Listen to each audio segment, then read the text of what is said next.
Welcome to Papoetic.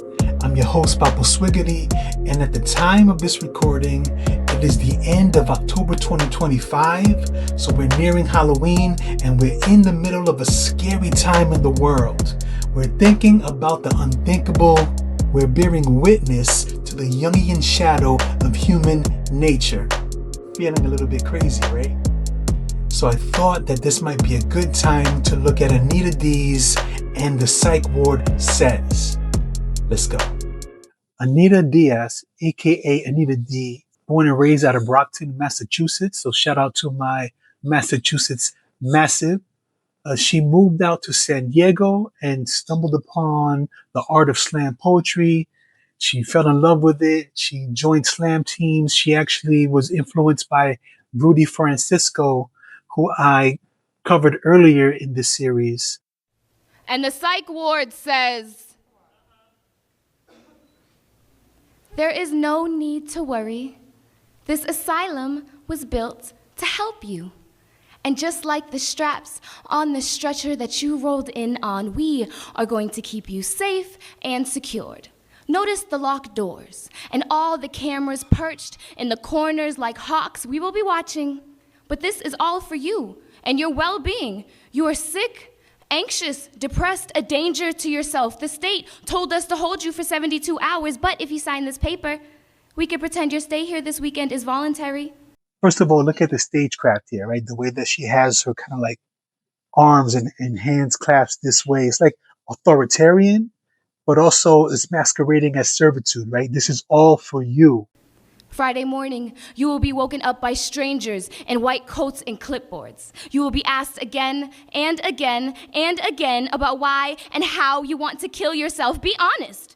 Remember, you are only here for 3 days, so take advantage of the 5 to 10 minutes you have with the doctors. But understand, he has a list of patients as long as his pay stubs. So you won't be receiving any actual therapy sessions while you're here, but we will recommend them as treatment for after we let you out. Until then, we want you to be comfortable, so sit back, enjoy the plastic furniture and coloring books. We have old radios with no antenna, but the static is still loud enough to drown out the sound of the woman screaming in 2B. That's just Cindy. She just does that sometimes. Well, she didn't always, but she does now, and until we can find the right medication, we are going to keep helping her, just like we want to keep helping you if only you'd let us. It's Friday morning, and you haven't even tried the meds yet. You're still lying to us about holding the knife to your arm like your parents haven't already told us everything. Just be honest and let us help you. Wow.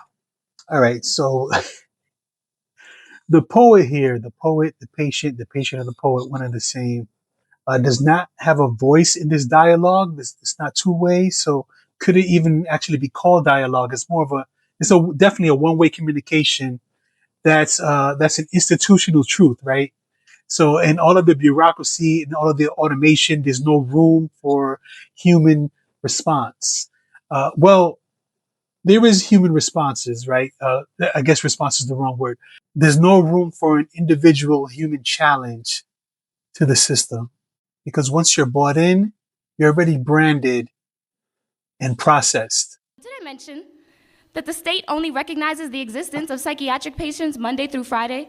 Meaning the past 48 hours you've spent here didn't even count, meaning we still have time for a breakthrough or a breakdown. This is a good thing. This means we still have time to help you. And I can see that you're getting upset, but do not walk away from me with tears streaming and knuckles buried in palms. That type of body language is aggressive, and we might have to do something about that. A sedative, maybe diazepam. Perhaps I don't think being alone is best for you right now. Maybe you should spend time with the other patients. Get to know how they got here. Listen to them when they tell you got lucky getting placed in this psych ward. We are one of the good ones, and we want you to stay here. We figure if we keep you long enough, maybe you'll eventually start to fit in, or maybe if we keep you locked up, you'll eventually start to act out, and we will be right here waiting to prescribe you something to label you with the diagnosis. We didn't cause your social anxiety.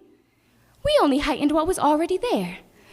We just want to see you reach your full potential as a patient. We told you, this asylum was built to help you.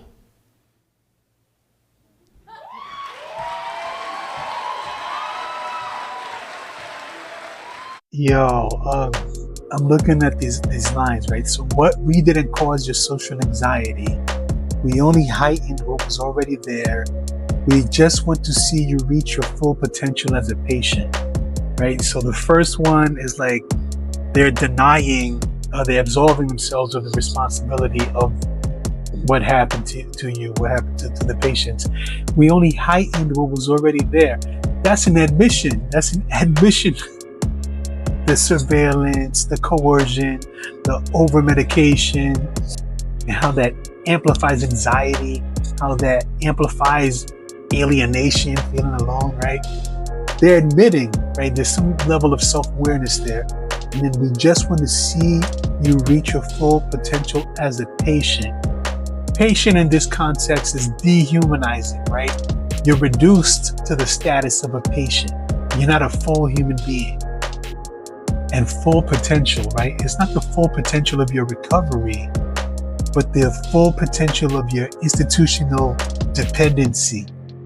What am I saying here? So your resistance quantifies the existence of the institution that wants you to submit to its definition of sick. I have a bit of family history with psych wards, and so a lot of my work now is dealing directly with institutions and to make sure that folks don't get trapped in the dependency loops that they often create, right? So some institutions reproduce the harm that they were intended to heal because control is confused with caring for somebody. And I give Anita a lot of props for taking that personal experience that I understand. I think I read an interview that she actually went through this, and being able to put it out in a really, really powerful way. And I believe that this particular poem was defining for this poet. And remember, this is one poet's reaction to one poem. Thank you for joining me. La pasión